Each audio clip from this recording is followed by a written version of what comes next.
On the 12th day of Christmas, my true love gave to me some 2005 Raspberry Mead. That'll cut. And what do we got? We have a mystery mead from the cellar of DonO. Tell us what this might be. Well, it may not be a mystery. It says RMO5, which I think is Raspberry Mead, 2005. It was my third mead I ever made. It was not nearly the knowledge on making good meads at home. This was the first time that I had made one that I actually liked pretty well. The other ones were a little bit overly sweet, didn't attenuate well, didn't have good fermentation.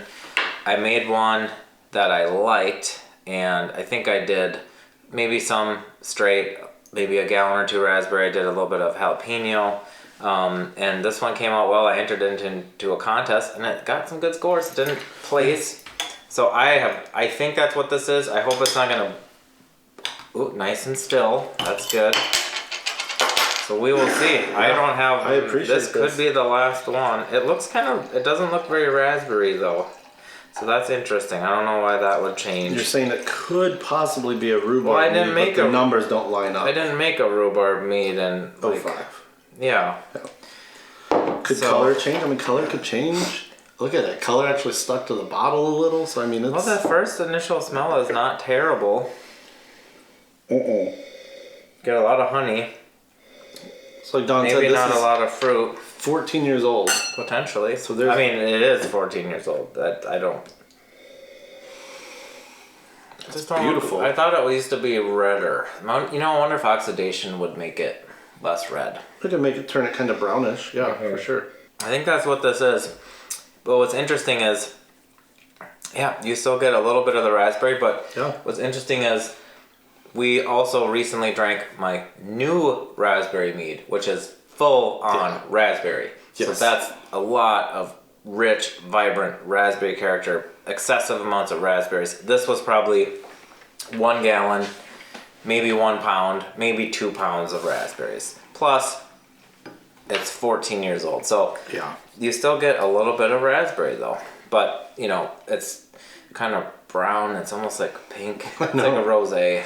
I get this almost like baking spices slightly thing out of it. Like this kind of like cinnamon, not quite like nutmeg or mace, like something that really amps it up, but something very woody and spicy. But it's, I mean, I'm not it's gonna definitely got age on it, which is actually kind of nice. Like, I'm not going to tell you what you are or are not getting. Yeah. But I actually find it surprisingly clean. Yeah. Drinkable. It's held up. You get, I think the raspberry in this case gives it a tiny bit of acidity and a little bit of a character that if it was just a straight honey wine mead, it might still be okay. It would be a little bit less interesting. This thing did used to be red though. I mean, I remember I used to drink this stuff and it was more red. And the scores you said, it was pretty impressive. You got a 40, a 41, and a 45. And that just goes to say something about Minnesota, because that was a mash out entry, I think, that still didn't like place. Well, because there's so much good mead here, right? That's apparently what happened, but the other thing is that still is kind of before a lot. I mean, Kurt Stock was making good meads, Englund, Eibner, these people. In fact, it was something like how to make a no-fail good mead, and I think it was St. Paul Homebrewers Club. It was something right up. It might have even been Chris Englund. I think it said Chris Englund in your blog post. Okay, and I was like, I'm gonna follow this. Yeah.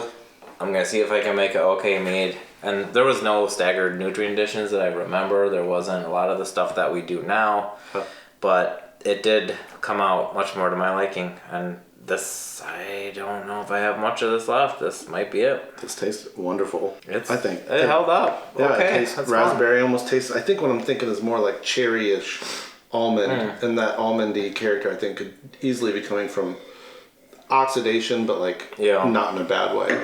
How strong was it? Would it have been?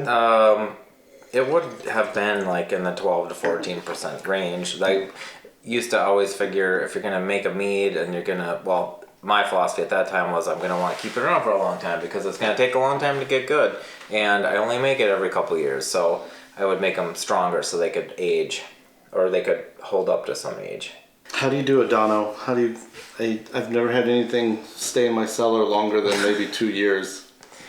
Your cellar is stacked with vintages, man. Well, you have to brew probably kind of a lot, and then you have to package it in a way to make it be able to take it. So, of course, meads are 100% bottled. If you're kegging your stuff, then it's not going to be around. If I make a beer that I think I might want to have around for a while, some kind of American wild ale or something like that, then you just have to bottle the whole thing. You don't keg it. That's the easiest answer. Yep.